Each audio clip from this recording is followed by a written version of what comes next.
나는 누구인가? 나는 어디에 소속되어 있는가? 이런 정체성의 문제만큼 더 중요한 문제는 없다고 생각합니다. 지금 우리는 이 뿌리에 대한 이야기를 하고 있습니다. 에베소서가, 아니, 성경은 끊임없이 우리의 출발점에 대한 이야기를 하고 있습니다. 어떻게 시작되었는가? 그 출발점에 대한 이야기를 추적하다 보니까 우리는 세상이 감당할 수 없는 엄청난 소위 천기누설의 파격을 말하고 있는 중입니다. 신이 되었다느니, 하나님 같은 거룩과 영광이 부어졌다느니, 하늘 넘어 존재한다느니, 완성된 말, 완성된 로고스가 되었다. 계속 지금 사람이 아니라는 말을 해오고 있는 중입니다. 너무 거창해서, 너무나 파격이어서 감당이 안 될 정도입니다. 베드로 사도의 선언을 하나 더 보고 가겠습니다. 성도의 신분에 대해서 그가 어떤 표현을 썼는지 보겠습니다. 유명한 베드로 전서 2장 9절 말씀입니다. 같이 읽겠습니다. 그러나 너희는 택하신 족속이요 왕같은 제사장들이요 거룩한 나라요 그의 소유가 된 백성이니 이는 너희를 어두운 데서 불러내어 그의 기이한 빛에 들어가게 하신 이의 아름다운 덕을 선포하게 하려 하심이라. 주옥 같은 표현들인데 그 중에서도 거룩한 나라라고 하는 표현은 압권입니다. 하나님 나라, 천국을 말하는 거잖아요. 우리더러 왕국이래요. 왕국 시민, 천국 시민 이렇게만 해도 과분할 터인데 그냥 왕국 그 자체라는 겁니다. 너무 과분하고 과장된 것 같은 그런 정체성이라 체감되지 않을 정도입니다. 내가 그런 사람이야? 우리가 정말 그런 사람이야? 그럼 수시로 형편없이 무너지는 내 꼬라지는 뭐지? 그럼에도 내가 율로기아의 세계에 서 있는 자 맞나? 맞습니다. 우리가 어떤 일을 해냈기 때문에 일어난 일들이 아니기 때문에 그래요. 나와 혹은 내 모습과 상관없이 하나님께서 일방적으로 이루신 일들입니다. 나의 업적과 노력이 반영되어서 일어난 일들이 아닙니다.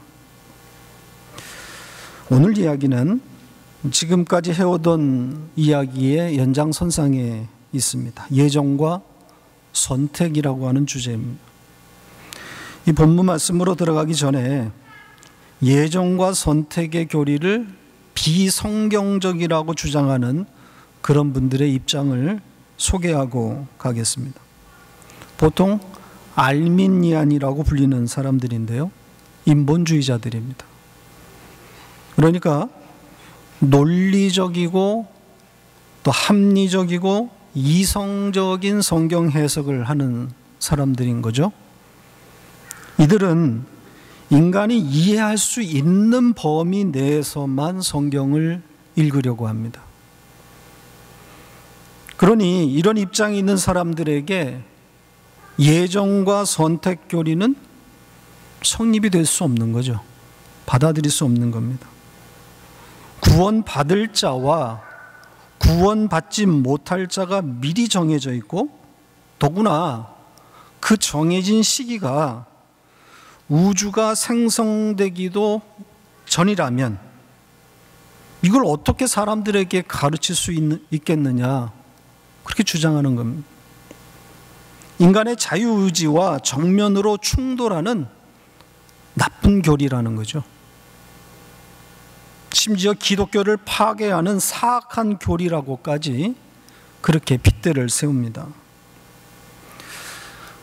현대 기독교는 이런 인본주의에 장악되어 있습니다. 인본주의가 대세입니다. 인본주의라고 말을 하지 않을 뿐이지 사실은 오늘날의 교회들이 인본주의에 장악되어 있습니다. 인간이 이해할 수 있는 해석을 하라는 겁니다. 우리가 알아듣게 이야기를 해달라는 거죠. 그래서 인본주의가 장악한 기독교는 하나님을 인간의 수준으로 끌어내리는 데 성공했습니다. 우리가 이해할 수 있는 신으로 재탄생시킨 겁니다. 비합리적이고 비논리적인, 그래서 과학으로 설명되지 않는 그런 신의 요소들을 모조리 성경에서 삭제시켜버립니다. 결국 남는 것은 도덕과 교훈밖에는 남는 거예요. 오늘날 교회들이 갖고 있는 성경은 누더기 성경입니다. 다 찢겨나가고 그냥 도덕과 윤리, 교훈만 남았습니다. 그래서 성령 하나님이 하실 일이 없어요. 교회라고는 하지만 성령이 계실 자리가 없습니다. 인간의 이성으로 다 설명되고 이해가 되는 그런 이야기만 하는데 무슨 성령이 필요하겠습니까? 언변 좋은 설교자만 있으면 됩니다. 설득 잘할 수 있는 타짜 목사를 선호합니다. 예정과 선택을 가르치는 교회에 있으면 나와보라 그러세요. 없습니다. 창세전 어린 양의 언약을 말하고 있는 교회에 있습니까?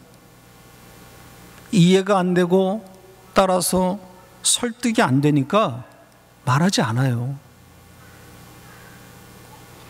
하나님은 연구의 대상이 아니라 믿음의 대상입니다. 인간은 감히 하나님을 논할 수 없어요. 인간이 하나님을 설명하는 그때부터 망하는 겁니다. 인간이 설명할 수 있고 이해할 수 있는 하나님은 더 이상 하나님이 아닌 거죠. 하나님의 영역, 이 묵시의 세계를 인간이 어떻게 알겠어요? 이해가 안 되는 게 당연합니다. 설명할 수 없는 것이 맞는 겁니다. 이해가 안 되고 그래서 해설할 수 없는 것들이 성경에 곳곳에 있어요. 그걸 믿게 하시는 분이 성령 하나님인 거죠. 성령이 우리를 설득하는 겁니다. 목사가 설득하면 안 돼요. 이게 성령 회방죄입니다. 성경이 기록한 것을 목사는 그대로 말하면 됩니다. 누구는 그것을 좀 쉽게, 어떤 이는 좀 더 학문적으로, 또 누구는 더 재미있게 풀어낼 수는 있겠지만 거기까지입니다. 목사 역할은 거기까지. 설득의 영역까지 넘어가면 그건 끝이에요. 선을 넘으면 안 됩니다. 설득하게 되면 원문이 깨어지게 돼 있어요. 성경 본문이 말하는 바를 왜곡한단 말이죠. 넘으면 안 되는 선입니다. 이왕이면 실감나게 재미있게 쉽게 하면 좋겠지만 본문을 훼손하면 그건 큰일입니다. 저는 예정과 선택의 교리가 교회의 건강 여부를 판별하는 시금석이라고 생각합니다. 왜냐하면 이 창세전 예정과 선택 교리가 이성을 설득할 수 없는 최극단 그 지점에 있기 때문입니다. 성령이 계시는 교회는 그 성령의 설득하심을 믿고 이 비합리적이고 비이성적인 예정과 선택을 선포하고 가르칠 것이고, 성령이 없는 교회는 목사가 설득해야 되니까 예정과 선택 같은 교리는 말할 수 없는 거예요. 이 설교를 듣고 있는 모든 분들에게 강력하게 제가 권고하고 싶습니다. 예정과 선택을 가르치는 교회를 찾으세요. 창세전 언약에 따라서 일방적이고 이미 완성된 구원을 말하고 있는 교회가 건강합니다. 언약을 말하는 교회는 크게 잘못되지 않아요. 오늘 본문을 이해하는데 도움이 되는 로마서 9장을 보고 오늘 본문으로 가겠습니다. 로마서 9장 11절로 14절입니다. 같이 읽겠습니다. 그 자식들이 아직 나지도 아니하고 무슨 선이나 악을 행하지 아니한 때에 택하심을 따라되는 하나님의 뜻이 행위로 말미암지 않고 오직 부르시는 이로 말미암아 서게 하려 하사 리브가에게 이르시되 큰 자가 어린 자를 섬기리라 하셨나니 기록된 바 내가 야곱은 사랑하고 에서는 미워하였다 하심과 같으니라. 그런즉 우리가 무슨 말을 하리요? 하나님께 불의가 있느냐? 그럴 수 없느니라.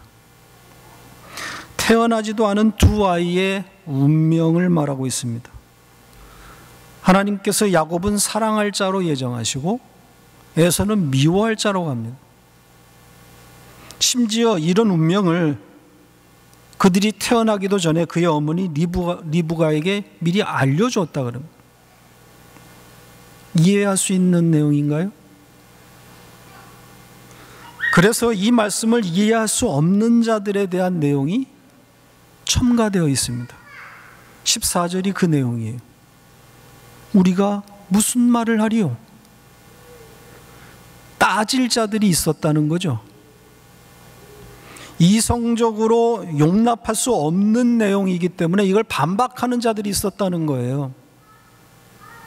바로 그들이 인본주의자들입니다. 이성을 내세워서 이런 말씀들은 쓰레기라고 주장하는 그런 사람들을 일컫는 말이에요. 그들은 이렇게 주장합니다.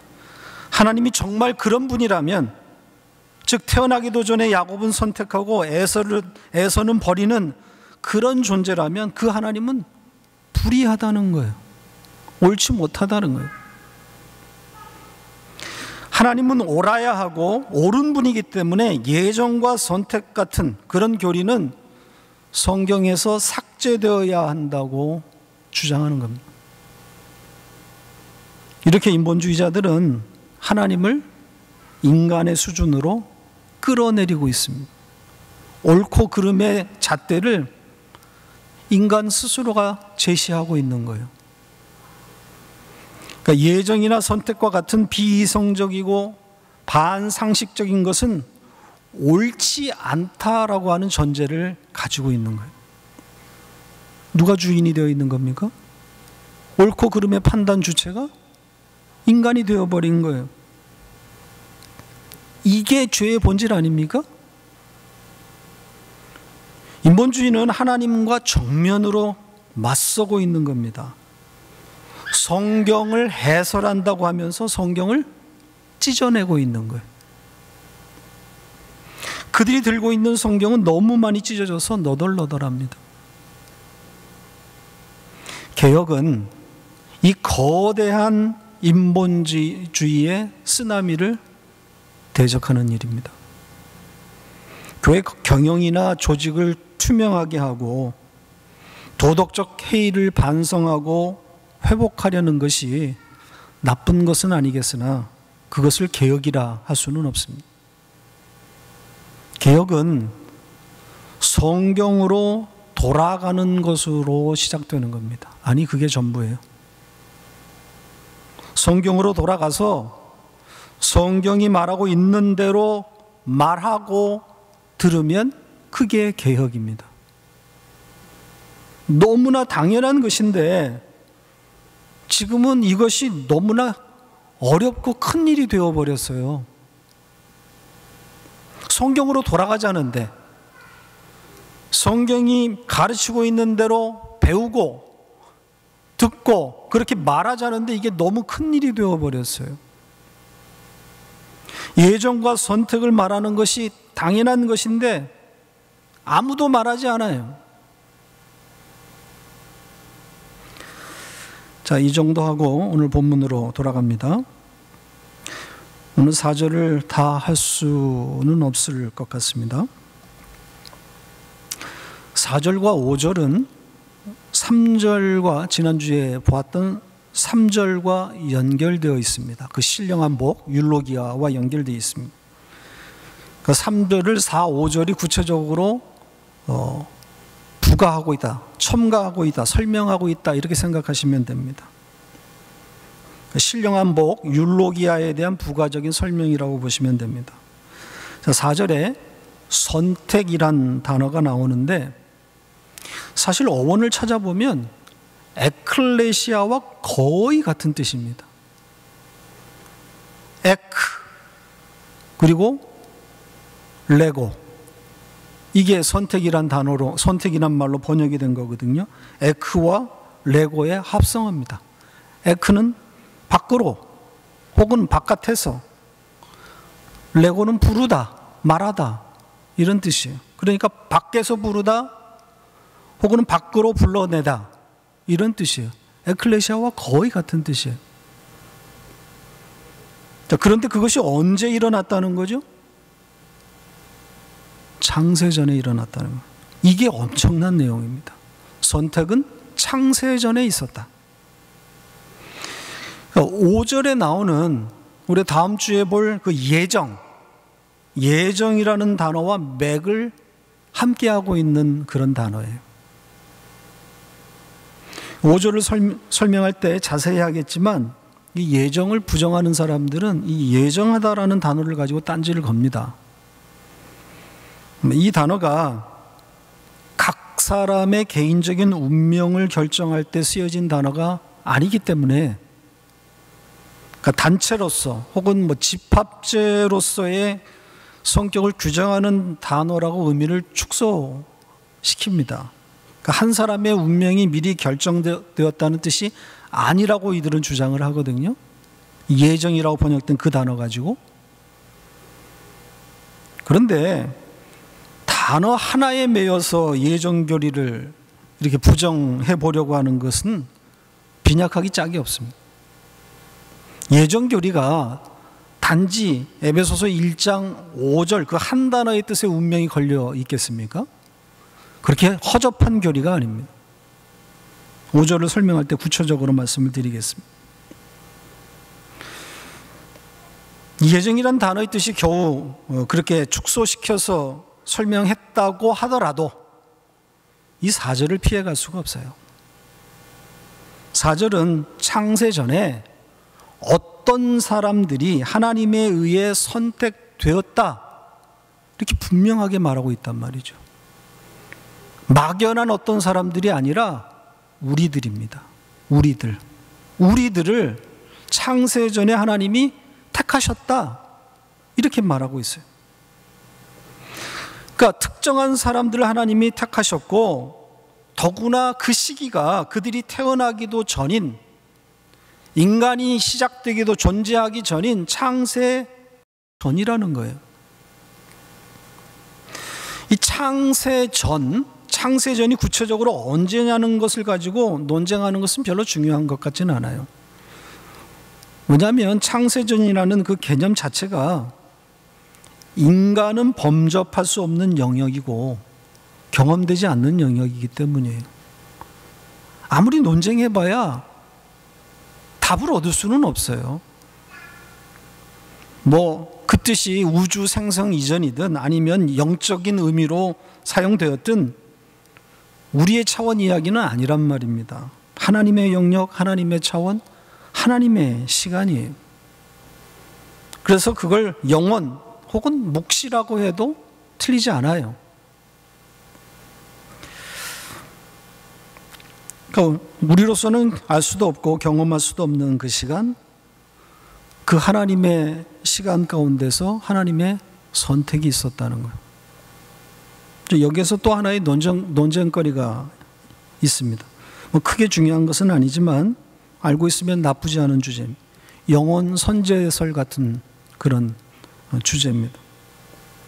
그러니까 하나님의 그 창세전 예정과 선택을 따르는, 동의하는 우리 같은 사람들에게는 영원 선재가 자연스러운 겁니다. 창세전에 묵시 가운데 우리가 이미 존재하고 있었다는 거죠. 어떤 형태로든 존재하고 있었을 거다. 우리는 그렇게 생각합니다. 그러나 인본주의자들은 전면 부정하죠. 엄마의 자궁에서 수정이 될 때 그때부터가 존재의 시작이라고 말합니다. 그 이전 존재는 없었다는 거예요. 따라서 창세전 예정이나 선택은 들어올 자리가 없는 거죠. 뭐 존재도 시작이 되지 않았는데, 존재도 아닌데 어떻게 선택이 있을 수 있겠느냐, 이렇게 주장하는 건 합리적인 생각이에요. 극히 과학적이고 이성적인 주장입니다. 태어나지도 않은, 존재도 아닌 자의 구원 여부까지 미리 결정한 하나님은 절대로 믿을 만하지 않다는 거죠. 이렇게 인본주의자들은 하나님의 영역을 이성과 과학의 수준으로 묶어버렸어요. 그 이상은 안 된다는 거예요. 인간 스스로가 자유의지로 만나서 남녀의 사랑의 결실로 수정되어 시작되어야 할 존재가 자신들의 의지와 상관없이 이미 하나님의 영역 가운데서 이미 존재하고 있었다, 이걸 용납할 수가 없는 거예요. 우리 인간들이 서로 합의하고 좋아하고 사랑해서 결실을 맺어서 그렇게 시작되어야 될 존재가 그게 아니고 이미 하나님의 영역 가운데서 하나님의 주권에 따라서 이미 존재하고 있었다? 이들이 용납하지를 못하는 거예요. 하나님은 그야말로 신의 영역으로 끌어다 놓고 보면 사실 문제가 될 게 없어요. 오히려 인본주의자들이 말이 안 된다고 지금 주장하는 것들이 가능해져야 그 신이 전능한 하나님 아니겠습니까? 지구상에 태어났다가 살다 간 모든 인간들을 그들이 어떻게 살다 갔든, 뭐 나기도 전에 죽을 수도 있고, 태어날 때부터 장애인으로 태어날 수도 있고, 요절할 수도 있고, 아무튼 어떤 형태로 살았든지 간에 하나님은 그 인간들을 속속들이 알고 있을 뿐더러 그들의 운명까지도 손에 쥐고 있어야 진정한 신이 아니겠습니까?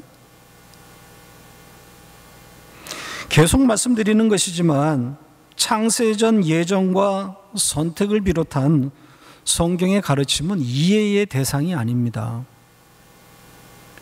연구나 사색이 필요 없다라고 주장하는 것은 아니지만 선을 넘어서는 안 된다는 것을 지금 제가 말하고 있는 거예요.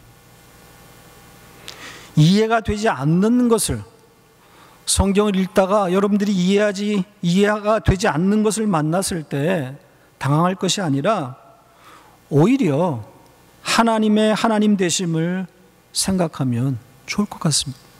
아, 그래서 하나님이시지.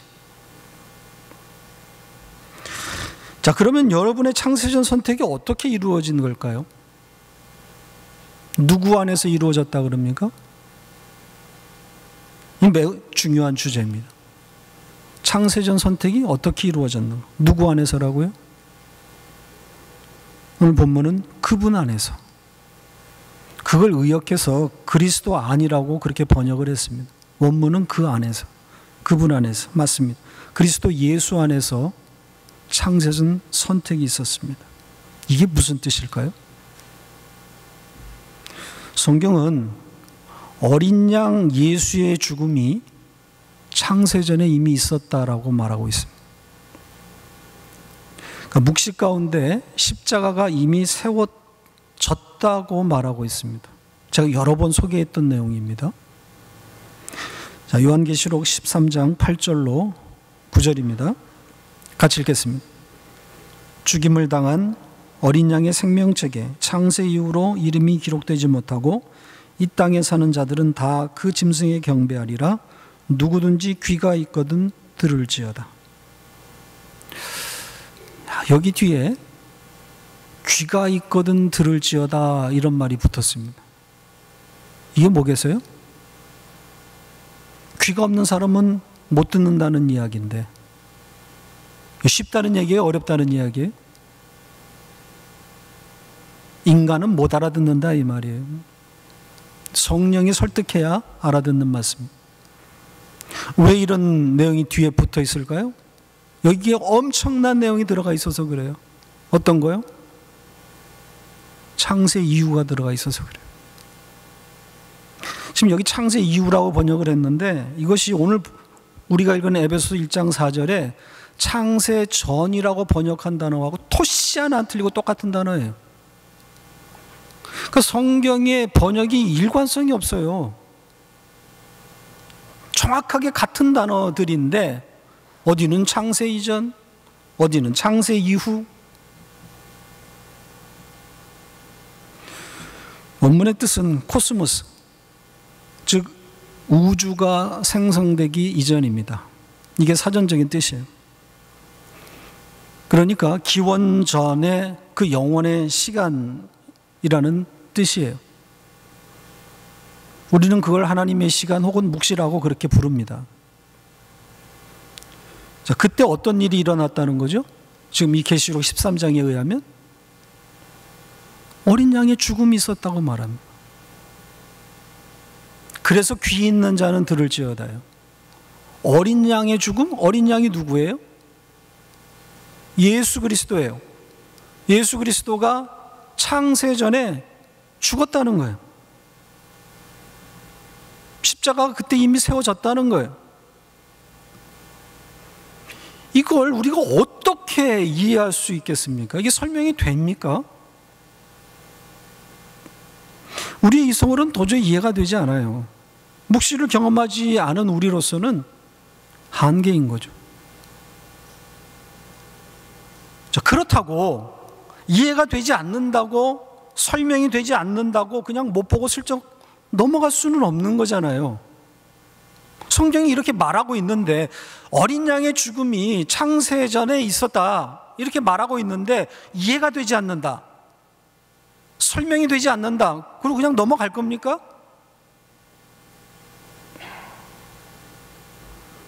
어린 양 예수가 창세전에 이미 죽었다고 성경이 말하고 있으면 그 기록대로 그냥 받아들이는 거예요. 이해가 되든 되지 않든, 아, 그런 일이 하나님의 영역 가운데 일어났구나, 그런 의미구나, 배우는 겁니다. 우리의 이 부족한 이성은 마치 예수의 죽음이 2번 있었나? 뭐 그렇게 생각도 하게 됩니다. 묵시 가운데서 한 번 돌아가시고, 또 역사 가운데 2000년 전에 오셔서 또 한 번 돌아가시고, 아, 이렇게 2번 돌아가셨나? 그렇게 생각할 수도 있을지 모르겠어요. 이런 혼란은 당연한 거예요. 왜냐하면 우리가 묵시의 세계를 모르니까요.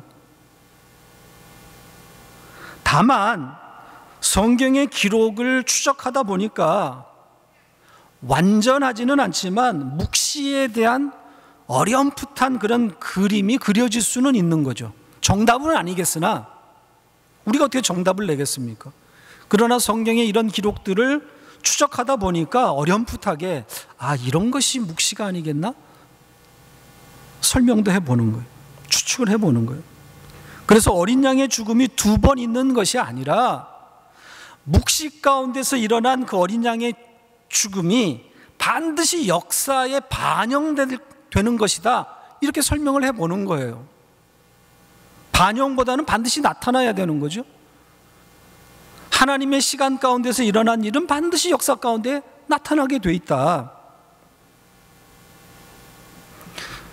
우리 인간 쪽에서는 우리가 역사를 써간다고 말할 수 있겠으나, 그렇죠, 우리가 지금 역사를 써가는 거 아닙니까, 하루하루? 그러나 하나님의 시각에서는 이미 다 이루어진 일들이에요. 하나님의 시간은 시제가 있을 수가 없습니다. 시간이라는 개념이 없어요. 오늘날의 과학도 이 시공간을 초월하는 개념을 지금 연구하고 있지 않습니까? 인간의 이성이 나름 무언가를 좀 찾아내 보려고 애쓰고 있는데,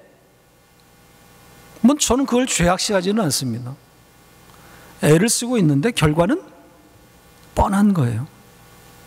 그래봐야 하늘 아래 매입니다. 하나님 근처에도 못 갑니다. 묵시를 설명할 수 없어요.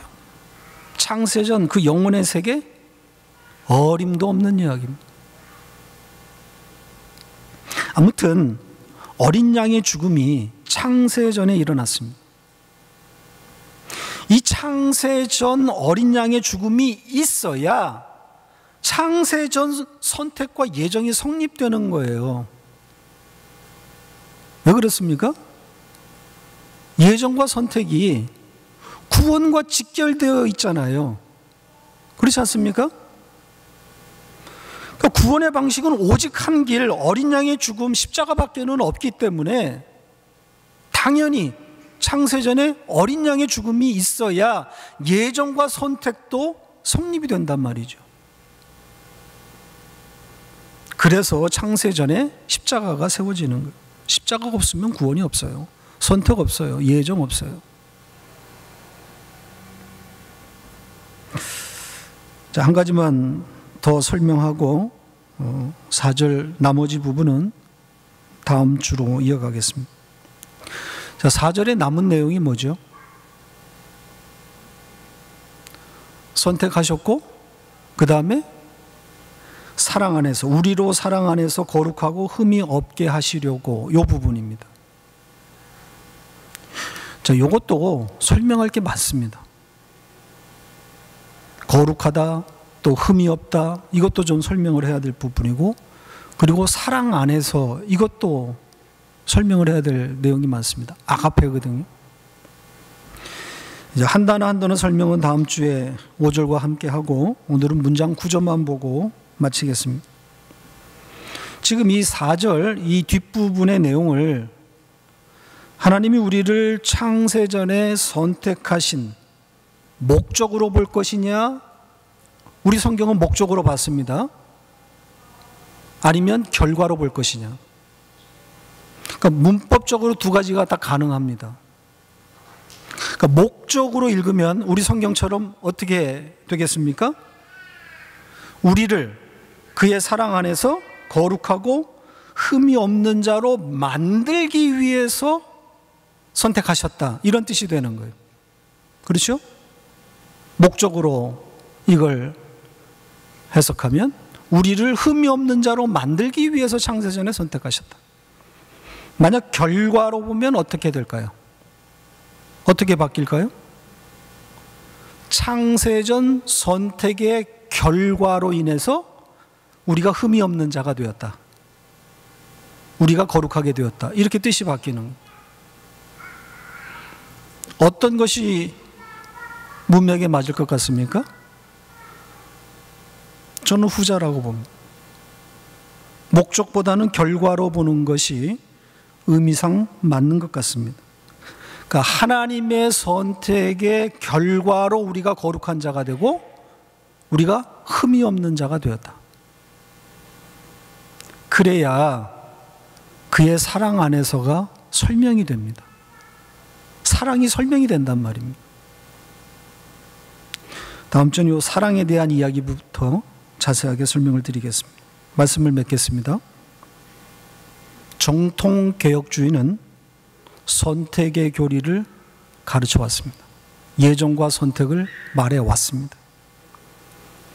그러나 인간의 이성을 앞세우는 풍조에 밀려서 이젠 예정과 선택 교리는 강단에서 사라진 지 오래됐습니다. 단순히 예정과 선택 교리만 없어진 것이 아니라 그와 함께 하나님의 일방적인 구원을 말할 수 없게 되었습니다. 이게 가장 큰 문제인 거죠. 하나님의 일방적인 사랑을 말하면 교인들이 열심을 내지 않을 것이라고 염려합니다. 왜? 다 이루어졌으니까. 이미 구원받았다라고 하는 말을 두려워합니다. 인본주의자들은 자신들의 입장을 변호하기 위해서 예정과 선택을 가르치는 교회를 향해서 반쪽 복음이라고 공격합니다. 세상을 변화시키려면 움직여야 되는데, 행동해야 되는데, 온전한 복음은 행동하는 믿음이 되어야 한다, 이렇게 말합니다. 저는 다르게 말하고 싶습니다. 세상을 바꾸는 일은 대통령이나 국회의원 혹은 사회운동하는 분들에게 맡기시고, 교회는 예수 안에서 완성된 하나님의 그 일방적인 구원, 그 사랑을 말해야 된다고 생각합니다. 교회는 세상 속으로 침투하는 그런 단체가 아닙니다. 교회의 본질은 세상으로부터 밖으로 빠져나오는 자들이, 세상으로부터 나와서 세상이 말해줄 수 없는 그 하나님의 사랑 매번 확인하면서 그분을 찬양하는 것이 교회의 본질입니다.